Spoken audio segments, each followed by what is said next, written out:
नमस्कार। उद्यमता मित्र बिहार के अमित मधुकर की ओर से आपको बहुत सारा नमस्कार। आज हम बात करना चाहते हैं कि एक इंडस्ट्री कैसे सेट होती है, उसमें कितने स्टेप्स होते हैं और कौन कौन से स्टेप्स लेने पर हम सही रूप से एक इंडस्ट्री स्थापित कर पाएंगे। क्योंकि मेरा मिशन है बिहार में इंडस्ट्रियलाइजेशन हो और बिहार की जो श्रम शक्ति है उन श्रम शक्ति का सही सही उपयोग हो। क्योंकि हम कह सकते हैं कि बिहार में जितनी बेरोजगारी है उतना कहीं नहीं है, लेकिन एक चीज़ आपको भी आश्चर्य लगेगा कि हमारे बिहार में पूरा जुगाड़ है, हर चीज़ यहाँ उपलब्ध है। आप आईएएस, आईपीएस, बीपीएससी का एग्ज़ाम देख लीजिए, यूपीएससी का एग्ज़ाम देख लीजिए, एनडीए का एग्ज़ाम लीजिए, जितना डिफेंस से लेके और जितने भी सिविल सर्विसेज का एग्ज़ाम है उसमें सबसे ज़्यादा अगर धमक है तो सिर्फ बिहार का धमक है। लेकिन इसके बावजूद भी आपको आश्चर्य लगेगा कि यहाँ के लोग सिर्फ नौकरी की बात करते हैं, लेकिन नौकरी का जो एक रेशियो है गवर्नमेंट के यहाँ बहुत ज़्यादा सीमित है। और सीमित का मतलब ये हुआ कि अगर पूरे एक साल, एक जीवन में 60 साल तक नौकरी का एक लाइफ होता है, अगर हम उस लाइफ में अपने आप को नहीं सेट कर पाए तो ताम्र बेरोजगार होने के लिए और देश को, समाज को, घर को और अपने किसी न किसी लोगों को बहाना लगा के बता देते हैं कि उनकी कमजोरी की वजह से मैं नौकरी नहीं कर पा रहा हूँ या मैं एम्प्लॉय नहीं हो पाया, मैं बेरोजगार रह गया। लेकिन दुर्भाग्य की बात है कि हमारे पास जितनी चीज़ें हैं उपलब्ध संसाधन, उन संसाधनों का दोहन किया जाए तो निश्चित रूप से हम एक सफल व्यवसायी बन सकते हैं, सफल व्यक्ति कम से कम तो बन ही सकते हैं। क्योंकि इंडस्ट्री में एक चीज़ें हमेशा रहती है, जो वह साहसी व्यक्ति जो जोखिम लेके और वह साहसपूर्ण कार्य करने के लिए अपने आप को प्रवृत्त करे, उसको उद्यमी कहते हैं। उद्यम का मतलब होता है अपने किसी काम के लिए उद्यत करना। जब तक हम किसी काम के लिए अपने को मूर्त रूप से उद्यत नहीं कर पाएंगे तब तक हम इंडस्ट्री की बात तो सोच ही नहीं सकते। वैसे मैं 15 सालों से ट्रेनिंग दे रहा हूं और उसमें हमेशा बताता हूं कि आप ही इस ऐतिहासिक क्षण में अपने आप को स्थापित कर सकते हैं अपने आप को, क्योंकि एक और सिर्फ एक बार आपका जीवन मिला है और उसमें हम अपने को कहीं अगर स्थापित करने का मौका मिले तो वो नौकरी का जो चक्कर है उसमें 20% लोग सरकारी और गैर सरकारी रूप से इंगेज हो जाते हैं। उसके बाद बाकी के 80% जो लोग होते हैं वो बेरोजगार हो जाते हैं और बाकी के जीवन अपने आप को कोसने में और दूसरों पर आरोप लगाकर अपनी योग्यता पे उठे उंगली को दबाने का कोशिश करते रहते हैं, जो कहीं ना कहीं ये उचित नहीं है। अपने आप के साथ धोखा देना है। हम दूसरे को धोखा देने के चक्कर में, दूसरे को के नज़र में अपने को साबित करने के लिए किसी अन्य व्यक्ति को दोषी करार देते हैं और अपने मन को थोड़ा सा सुकून दे देते हैं कि कम से कम हमारी गलती तो कम से कम नहीं है। लेकिन मानना पड़ेगा कि मूल रूप से हमारी गलती है कि हमारी योग्यता और परिस्थिति का भान जितना मुझे होगा उतना दूसरे को नहीं होगा। तो जब मुझे मेरी योग्यता का भान है तो हम अपनी योग्यता के अनुरूप किसी काम को चुन सकते हैं, लेकिन ऐसा होता नहीं है। हमारे परिवार के लोग हमें हमेशा नौकरी की बात करके इंगेज मेंटली ट्रैपिंग किए रहते हैं और मेरे दिमाग में हमेशा भूसाते रहते हैं कि आपको सरकारी नौकरी करना, सरकारी नौकरी, लेकिन उसका लिमिटेशन के बारे में चर्चा नहीं करते। अगर मान लेते हैं हमारे गाँव में एक टीचर का जगह है और वो टीचर का नौकरी हो गया, तो अगर टीचर का नौकरी उसने 20-25 साल में किया तो बाकी के 25 और 35 साल का जो उम्र है वो सीट खाली नहीं होगा। जब तक वो रिटायर नहीं होगा तब तक खाली नहीं होगा, और खाली नहीं होगा तब तक मेरा वहाँ एम्प्लॉयमेंट नहीं होगा। तो मैं उस एक सीट के लिए कितने लोग एक बार एम्प्लॉयमेंट के लिए फॉर्म भरते हैं और क्या होता है, एक ही आदमी को नौकरी मिलेगा। बाकी के लोग क्या करेंगे, अपने आप को अनएम्प्लॉयड साबित करेंगे। वो पढ़े लिखे हैं। तो हम बोल रहे हैं कि एक दिन और पहले हमारी एक वीडियो में हमने बताया कि what ever qualified doesn't mean when your quality does not transfer into money.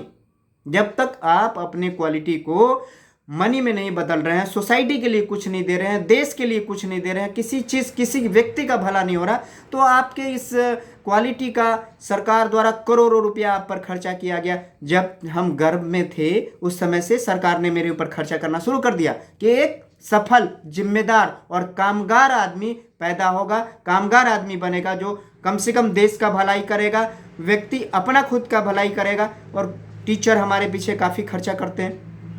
उसके बाद भी क्या होता है, हम सफल नहीं हो पाते हैं। अगर हम सफल नहीं हो पा रहे हैं तो उसमें दोष मेरा, और सबसे ज़्यादा मेरा, और कुछ बचा कुचा है वो मेरे परिवार का रहता है, जो अपने परिग्रह के कारण मुझे निश्चित रूप से दबा के और मेरी अन्य प्रतिभाओं को दबा के सिर्फ नौकरी की ओर माइंड को एकदम इंगेज करके छोड़ देते हैं। लेकिन वो चीज़ों पर हम डिस्कस नहीं करना चाहते हैं। आज हम इंडस्ट्री की बात करते हैं। जब वैसी स्थिति में लोग पड़ जाएं तो अपने आप को वहाँ पर जज करना चाहिए, अपने आप को तौल के देखना चाहिए कि हमारी योग्यता, हमारी परिस्थिति, मेरा एज या किस काम के लिए अब बच गया है। अगर हमें लग रहा है कि आप अपने आप को डिसीजन लेने में, निर्णय लेने की स्थिति में आ रहे हैं कि मैं मुझे नौकरी हो या ना हो, मैं अपने आप को सेट करना चाहता हूं, तो वहां पे शुरू होता है डिसीजन मेकिंग का चैप्टर। वहीं पे आपका उद्यम स्थापित करने का एक बहुत बड़ा माइंड हॉवरिंग होता है। मन में एक तरह का तूफान सा उठेगा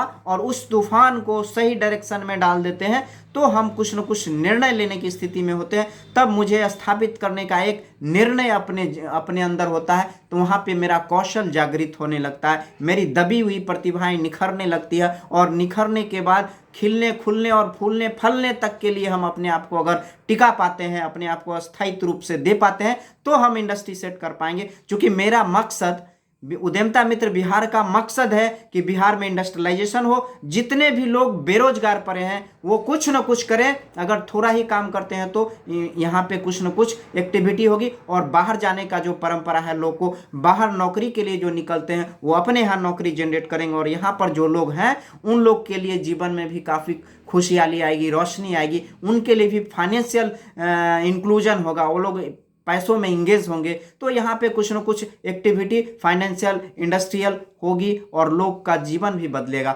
तो अगर हम चाहते हैं कि उद्यम स्थापित करने का आपने अगर निर्णय ले लिया है तो बस फटाफट स्टार्ट कर दीजिए कि अब हमें कुछ न कुछ नोट करना है तो नोट भी करना शुरू कर देंगे, और एक टाइम फ्रेम बनाइए और उस टाइम फ्रेम में अपने आप को टारगेट ले लीजिए कि मुझे 1 महीना के अंदर में यह प्रोडक्ट का चयन कर लेना है। 10 दिन में प्रोडक्ट का, कौन सा प्रोडक्ट के लिए अपने आप को स्थापित करना चाहते हैं, किस प्रोडक्ट में जान है, उसका मार्केट सर्वे कर लेंगे, उसका डिमांड चेक कर लेंगे, और उसका जो सो कंजम्पशन किस तरह का है, वो प्रोडक्ट सर्विस से आता है या वो प्रोडक्ट मैन्युफैक्चरिंग से आता है, दोनों को डिसाइड कर लेते हैं। और हम अपने आप को किस तरह से सेट कर पाते हैं, 3 तरह की विधाएं यहाँ पर इंडस्ट्री में दिखाई देती है। एक तो सर्विस का होता है जिसमें इन्वेस्टमेंट के तौर पर कैपिटल एक्सपेंडिचर के बाद बाकी सर्विसेज होती है। उसके बाद एक मैन्युफैक्चरिंग होती है।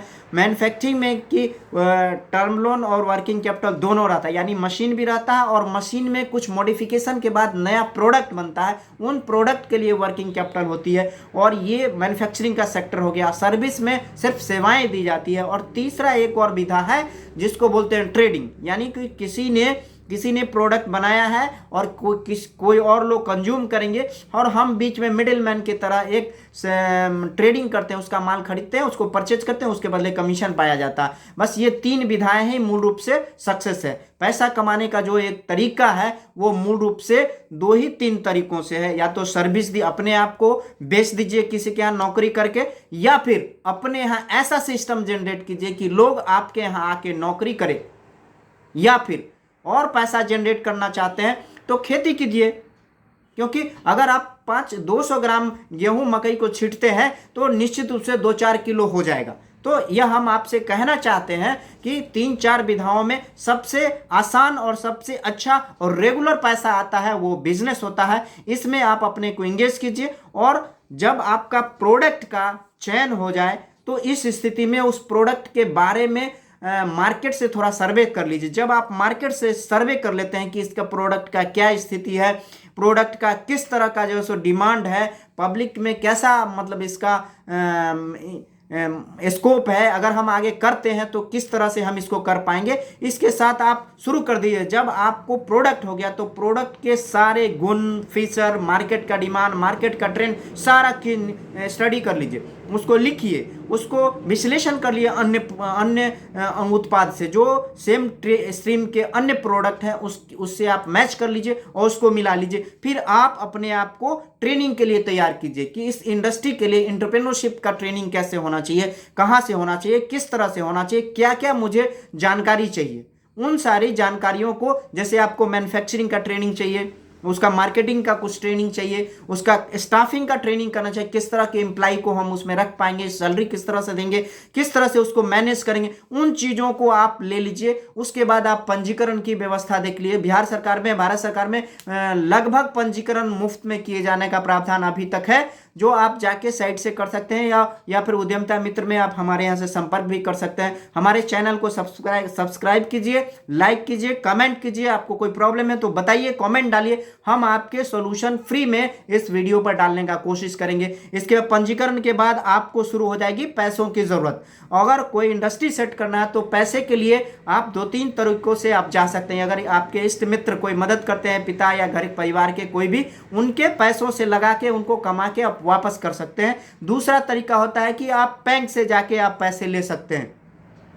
बैंक से पैसे लेने के लिए आपके आवेदन का प्रक्रिया, बहुत सारी योजनाएं हैं बिहार सरकार की, भारत सरकार की, उसमें जाके आप ले सकते हैं। उसके बाद भी अगर जनरल लोन की भी व्यवस्था है, प्रधानमंत्री रोजगार सृजन की व्यवस्था है, अभी नई बीच में CM SC ST मुख्यमंत्री उद्यमी योजना आई है, इसके साथ जनरल योजना है। SIP भी बड़े लोन के लिए 25 लाख से अधिक जाना है तो SIP भी गवर्नमेंट ऑफ बिहार का इंडस्ट्रियल पॉलिसी में आप जाके लोन ले सकते हैं। और बहुत सारी योजनाएं हैं बिहार सरकार का जो इंडस्ट्री के लिए आपको फिनांस करती है। उसके लिए आवेदन कीजिए, और आवेदन करने के बाद आप वित्तीय व्यवस्था जब हो जाए, वित्तीय व्यवस्था का बात हो, तो आप चयन कीजिए कि किस जगह करना है।